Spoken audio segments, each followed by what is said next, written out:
اللہ کے توکل کی بہترین کہانی آج آپ کو سنانے جا رہا ہوں۔ کسی شہر میں ایک عورت بیوہ ہو گئی تو اس پر مصیبتوں کے پہاڑ ٹوٹ پڑے۔ بچوں کا ساتھ اور کل جمع پونجی بس 3 درہم۔ حالات سے مقابلہ کرنے کی ٹھانی اور جا کر بازار سے ان 3 درہم کا اون خرید لائی۔ کچھ چیزیں بنا کر فروخت کی تو 5 درہم وصول پائے۔ 2 درہم سے کھانا پینا خریدا اور 3 درہم کا پھر سے اون لیتی آئی۔ اس طرح کچھ دن گزر بسر کیا۔ ایک دن بازار سے کھانا پینا اور اون لے کر گھر کو لوٹی۔ اون رکھ کر بچوں کو کھانا پینا دینے لگی کہ ایک پرندہ کہیں سے اڑتا ہوا آیا اور اون اٹھا کر لے گیا۔ عورت کے لیے اپنی کل کائنات کا یوں لٹ جانا سوہانے روح تھا۔ مستقبل کی ہولناکیوں سے خوف زدہ اور غم و غصے سے پاگل سی ہو کر رہ گئی تھی۔ دوسرے دن سیدھا جناب داؤد طائی کے گھر گئی اور ان کو اپنا قصہ سنا کر ایک سوال پوچھا کہ کیا ہمارا رب رحم دل ہے یا ظالم؟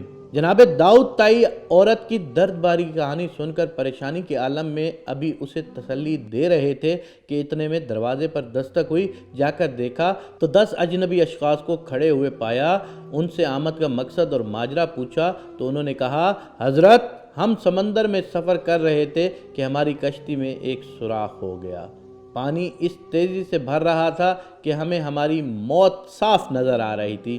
مصیبت کی اس گھڑی میں ہم میں سے ہر شخص نے عہد کیا کہ اگر اللہ پاک ہماری جان بچا دیں تو ہم میں سے ہر آدمی 1000 درہم صدقہ دے گا۔ ابھی ہم یہ دعا کر ہی رہے تھے کہ ایک پرندے نے کہیں سے ہماری کشتی میں اون کا ایک گولا لا کر پھینک دیا، جسے ہم نے فوراً سوراخ میں پھنسایا، کشتی کو پانی سے خالی کیا اور سیدھے یہاں نزدیک ترین ساحل پر آ پہنچے۔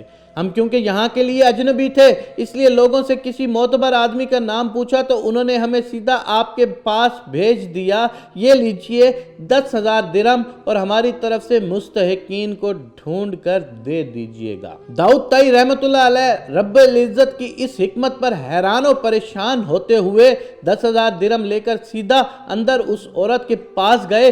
سارے پیسے اسے دیتے ہوئے کہا، اب میں تم سے ایک سوال کرنا چاہتا ہوں کہ کیا تیرا رب رحم دل ہے یا ظالم؟ بیوہ عورت داؤد طائی رحمت اللہ علیہ کے چہرے کو تکتی رہ گئی۔ اس کی آنکھوں سے اشک جاری تھے، گویا اس کے جسم کا ہر حصہ، ہر بال رب کے شکر میں ڈوبا جا رہا تھا۔ اللہ کی تدبیریں ہماری سوچ سے کہیں زیادہ بہتر ہوتی ہیں۔ اللہ کا شکر ادا کریں اور اس کی ذات پر مکمل بھروسہ رکھیں۔ وہ کسی کو تنہا نہیں چھوڑتا۔ اگر ہم بھی اللہ پر بھروسہ اور توکل رکھتے ہیں تو اللہ آپ کے لیے کافی ہے، اور وہی ذات باری تعالیٰ ہے جو آپ کے لیے رزق کا سما پیدا کرتی ہے۔ اگر آپ کو کہیں سے رزق کے دروازے بند ہوتے ہوئے نظر آ رہے ہیں، اگر آپ کو محسوس ہوتا ہے کہ آپ کا رزق تنگ ہو گیا ہے، تو مولا علی علیہ السلام کا فرمان ہے کہ تم اللہ سے تجارت شروع کر دو۔ تجارت کرنے کا مطلب کیا ہے کہ تم اللہ کی راہ میں دینا شروع کر دو، پھر دیکھنا وہ کس طرح تمہیں 70 گنا کر کے واپس لوٹاتا ہے۔ رزق کی پریشانی ہمیشہ سے ہر انسان کو رہتی ہے، لیکن رزق کی پریشانی نہیں لینی چاہیے، کیونکہ مولا علی علیہ السلام کا فرمان ہے کہ رزق ہمیشہ سے سخاوت میں پوشیدہ رہا ہے اور لوگ اس کو محنت میں تلاش کرتے ہیں۔